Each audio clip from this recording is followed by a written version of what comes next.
Bonjour, vous écoutez Radio Cesseur, votre podcast quotidien sur l'actualité de la cybersécurité. Je suis Marc-Frédéric Gomez et j'espère que vous allez bien. Nous sommes toujours le mardi 14 avril 2026, il est 23h, et au sommaire de ce flash, les mainteneurs du noyau Linux renforcent leur dispositif de détection de vulnérabilité avec l'adoption de nouveaux outils de fusing, dont un framework interne et des approches assistées par modèle de langage. Le CERT-FR publie un avis de 2 vulnérabilités affectant CPython, référencées sous la CVE 2026-1502 et 2026-3446. Un nouvel infostealer nommé Storm fait son apparition sur les marchés cybercriminels. Il se distingue par un déchiffrement des credentials navigateurs intégrés côté serveur et une fonction de restauration de sessions automatisées contournant la MFA. NGIX 1.29.8 et FreeNGIX corrigent des failles critiques et introduisent la compatibilité OpenSSL 4.0. Et enfin, GNU Nano, l'éditeur, passe en version 9.0 avec des évolutions comportementales sur le défilement horizontal et la gestion des macros. Pour commencer, la version 9.0 de GNU Nano, baptisée Le Bonheur est dans le pré, alors pour ceux qui n'ont pas la ref, regardez le film, c'est un grand moment d'anthologie des années 90. Cet éditeur de texte en ligne de commande, largement déployé dans les environnements Linux et Unix, intègre plusieurs évolutions comportementales notables. Le défilement horizontal est désormais synchronisé sur l'ensemble des lignes visibles lorsque le curseur approche du bord droit de l'écran, remplaçant l'ancien comportement ligne par ligne. L'option entre guillemets solo side scroll permet de restaurer l'ancien mode. C'est à faire, mettez à jour. Alors c'est pas de la cybersécurité à l'état brut, mais vu que nous utilisons tous des éditeurs, moi je suis plutôt de la team Vim et Emacs, c'est l'ancien monde, mais c'est vrai que Nano permet de faire un certain nombre de choses et il est installé par défaut sur la majorité des distributions Linux. À mettre à jour.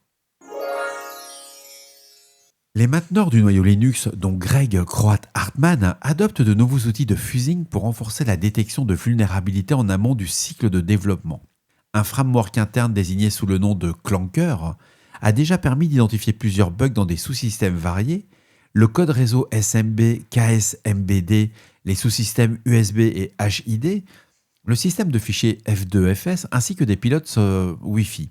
Ces découvertes complètent le travail historiquement assuré par Zscaler, déjà à l'origine de milliers de correctifs sur le noyau. Parallèlement, des projets de recherche intégrant des modèles de langage comme kernel GPT sont utilisés pour générer automatiquement des séquences d'appels système, améliorer la couverture de tests et explorer des chemins d'exécution non couverts par le fusing traditionnel. Des outils d'analyse de crash et de duplication comme Echo accompagnent cette évolution et l'objectif affiché est de réduire le délai entre l'introduction d'une régression et la détection dans un noyau qui dépasse aujourd'hui plusieurs dizaines de millions de lignes de code. Ça sent un petit peu le Claude Mythos qui va arriver à la Linux Foundation. C'est passionnant, je vais suivre ce travail et je reviendrai vers vous, chères auditrices et chers auditeurs. Le CERT-FR a publié le 13 avril 2026 un avis référencé CERT-FR 2026 AVI 426 relatif à de multiples vulnérabilités affectant CPython. On a 2 CVE qui sont associés à cet avis, la CVE 2026-1502 et la CVE 2026-3446. Les risques identifiés incluent un contournement de la politique de sécurité ainsi qu'un problème de sécurité non spécifié par l'éditeur. Les systèmes concernés sont les instances CPython ne disposant pas des derniers correctifs de sécurité.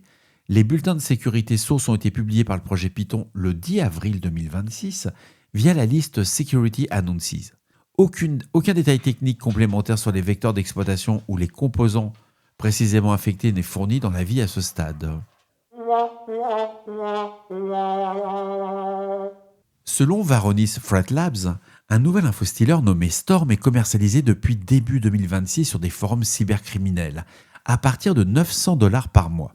Sa caractéristique principale, c'est l'abandon du déchiffrement local des credentials navigateurs au profit d'un déchiffrement intégral côté serveur, contournant ainsi les détections endpoint traditionnelles déclenchées par l'accès aux bases SQLite de Chrome ou de Firefox.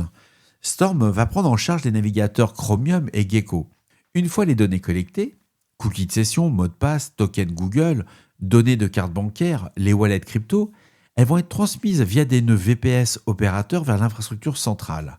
Le panel intègre une fonction de restauration de session automatisée. Un Google Refresh Token combiné à un proxy SOC 5 géolocalisé suffit à rétablir une session authentifiée, rendant la MFA inopérant.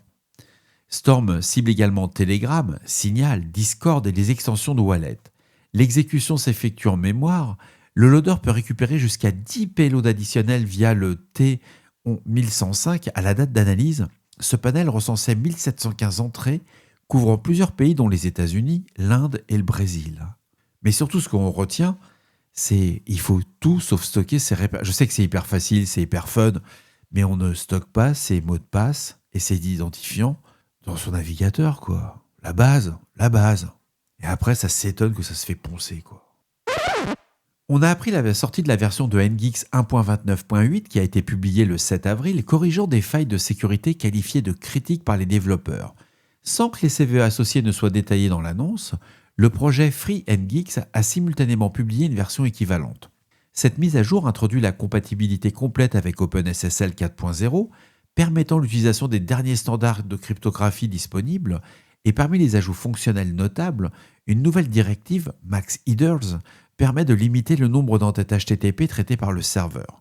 Ça va réduire la surface d'exposition à certaines attaques de type deny of service. Et le bloc Géo accepte désormais les wildcards dans la directive Include, facilitant la gestion de configuration des IP géographiques volumineuses. On a 2 bugs techniques qui sont également corrigés. Le traitement des réponses HTTP 103 Early Hints en contexte de reverse proxy et l'indisponibilité des variables de port de requête lors d'une sous-requête interne. Les environnements exposant NGIX en frontal sont concernés au premier chef par cette mise à jour.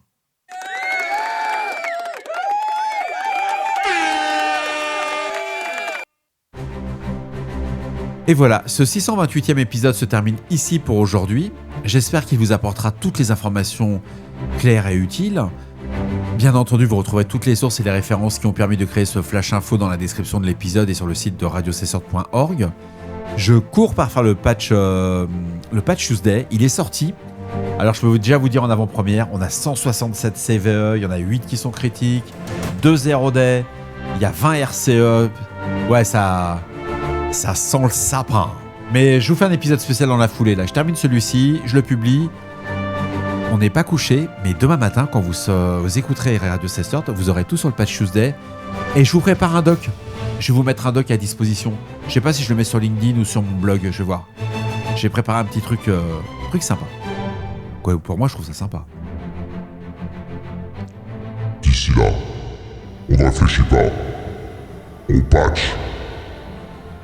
J'ai dit, on patch. À tout de suite.